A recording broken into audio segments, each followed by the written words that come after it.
joining us now with reaction. Michelle Malkin investigates on CRTV. Michelle Malkin. I'll tell you why they're not going to release the tape, Michelle. Because, Ted asked the first question. I give the answer, and he goes, none of that is going to air. That's what he says. I said, well, why am I sitting here? Is that here? your Ted Koppel imitation? It's good. And then throughout the rest of the interview, I'm like provoking him. Ted, you really need to include this part. You know, I'm like, are you going to cut this out, Ted? Are you going to cut this out, Ted? Are you going to cut this out? Who does an interview and says, that's not airing? We're not going to air any of that. Well, then why am I here? So that's why they don't want people to see this fake. What these networks do in edit rooms, they've gotten away with for years. That's my point. I want to get yours.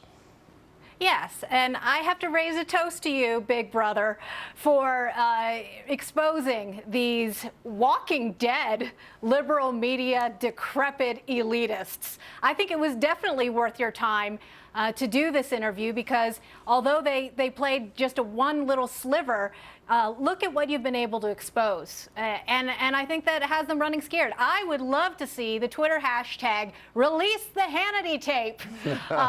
Put some more pressure on these people. And I know you've got a huge Twitter army out there, and I do as well. This is a very teachable moment in liberal media history because you have this ancient gatekeeper, Ted Koppel, telling you, wagging your finger, that you, Sean Hannity, are bad for America, while he, Ted Koppel, and all of his Fourth Estate colleagues are the ones who can only be entrusted with delivering the proper amount of news and opinion to America. We're the ones who support diversity, true diversity in the media marketplace. These people are the enemies of diversity of thought. These people are the enemies of true transparency and a vibrant marketplace in the media. Shame on them. Because they had a monopoly all these years. And by the way, this is not personal between Ted Koppel. I actually did it because I loved when he was covering on Nightline, America Held Hostage for 444 days. I don't think I missed an episode because I thought it was really imperative, important work. And then when those hostages were released, it was such a good moment for our country. And so it's not personal. The thing is, there's a level of sanctimony here that it reminds me of Obama clinging to God, guns, religion. It reminds me of irredeemable deplorables, that the American people are not smart enough to ascertain what is opinion and what is news. I don't think most Americans doubt that I am a conservative. I think I make it clear on a nightly basis. Is there any shock there? Of course not. The other thing, of course, that you've done, though, is expose the double standards, because here you are asking them to release the full interview so that people can judge the totality of the interview and the substance of what you said.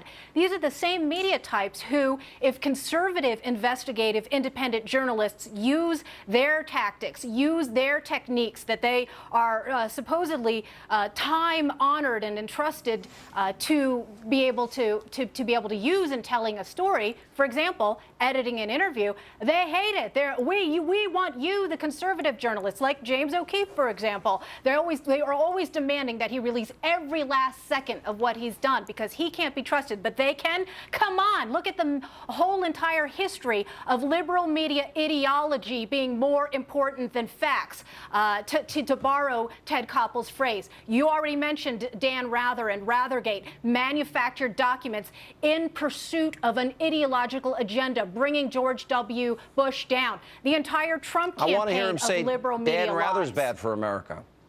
Are you ever gonna, yeah, that's you think right. those words ever come flying out of his mouth? I doubt it. All right, thank you.